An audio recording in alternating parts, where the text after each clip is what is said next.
Parliament has some bizarre rules. You can call a racist comment racist, but you can't call the MP who said it racist. And when Dawn Butler tried, she nearly got herself thrown out the chamber. But here's the thing, the Nolan Principles that the MPs are meant to uphold spell it out clearly, and even the Conservatives backed her. Dawn Butler stood up in the Commons and quoted Sarah Pochin's words directly. Drives me mad when I see adverts full of black people, full of Asian people. That's textbook example of racism. Butler was absolutely right to call it out, but the outdated rules of Parliament meant that she couldn't call Pochin herself a racist. She was told to withdraw the mark or risk being thrown out. Thank you, Madam Deputy Speaker. Madam Deputy Speaker, on Saturday, the member for Runcorn and Helsby said, "It drives me mad when I see adverts full of black people, full of Asian people." The member also said, "It doesn't reflect our society." Madam Deputy Speaker, as the MP for Brent East, one of the most diverse constituencies in the UK, you can be black and brown and be British, so I'm completely offended by that comment. It is a racist comment, Madam Deputy Speaker, and can you imagine the constituents of that MP going to see her knowing that she's a racist? Madam Deputy Speaker, these comments appear to be in breach of MP's Code of Conduct, in particular the 7 Principles of Public Life. Order, order.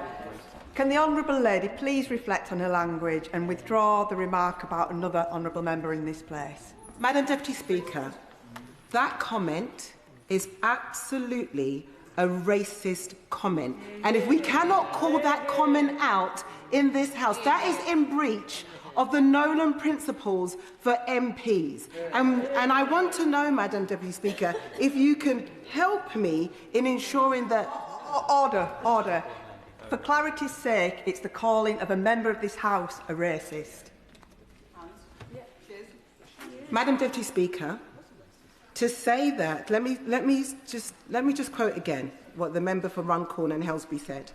"It drives me mad when I see adverts full of black people and full of Asian people. It doesn't reflect society." Madam Deputy Speaker, that is a racist comment.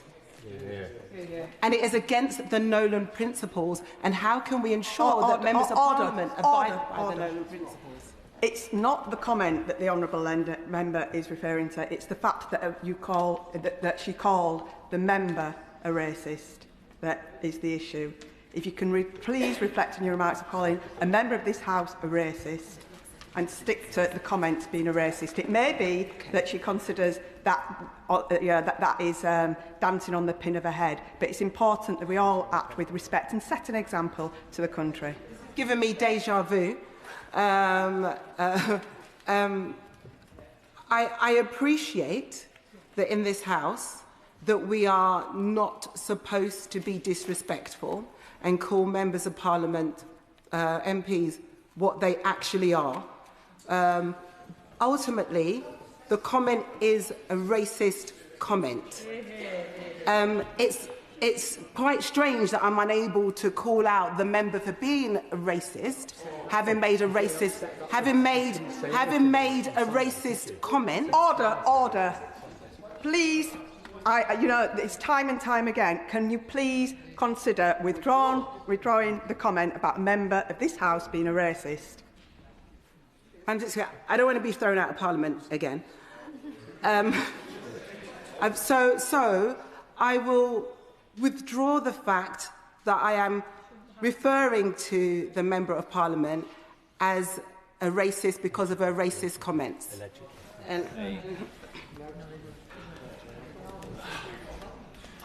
Has she informed the member for Runcorn and Helsby that she intended to refer to her in the chamber? I have. The Chair is not responsible for comments made by individual members outside this place. If the honourable member considers there has been a breach of the Code of Conduct, the proper procedure is to complain to the Parliamentary Commissioner for Standards. Point of order, Simon Hoare. The Honourable Lady for Brent East is absolutely right to draw the House's attention to the Nolan Principles of Public Life, and they fall within the auspices of my Select Committee to keep a weather eye on, and of course it's an important anniversary of the Nolan Principles this year. Given the fact that it is an important anniversary, and given the fact that the government has pulled together a whole variety of propriety and ethics under one body, might it now not be appropriate for the authorities of this place to reissue to all members what those principles are, that they are as enduring and relevant today as they were when Lord Nolan first penned them, and if we all abided by them fully all of the time, political and public life may be a little better. I thank the honourable member for his point of order. It's a very interesting idea. They are set out in the Code of Conduct, but I'll make sure that Mr Speaker is aware of his comments. Now, she mentioned the Nolan Principles. These are a set of ethical standards expected of all holders of public office in the United Kingdom. They were established in 1995 by the Committee of Standards in Public Life, chaired by Lord Nolan, and following a series of corruption scandals in John Major's government. The 7 principles meant to guide every elected official are selflessness, acting in the public interest, not for personal gain; integrity, avoiding improper influence or obligations; objectivity, making decisions on merit; accountability, being answerable to the public; openness, being transparent about decisions and actions; honesty, telling the truth, not covering up; leadership, setting example and upholding these standards. Now, do Sarah Pochin's comments fit within these principles? Yeah, not even close. And that's the point Butler was making. But don't you think this is just a little bit too convenient? Because just beneath the surface, Reform are drowning in scandal.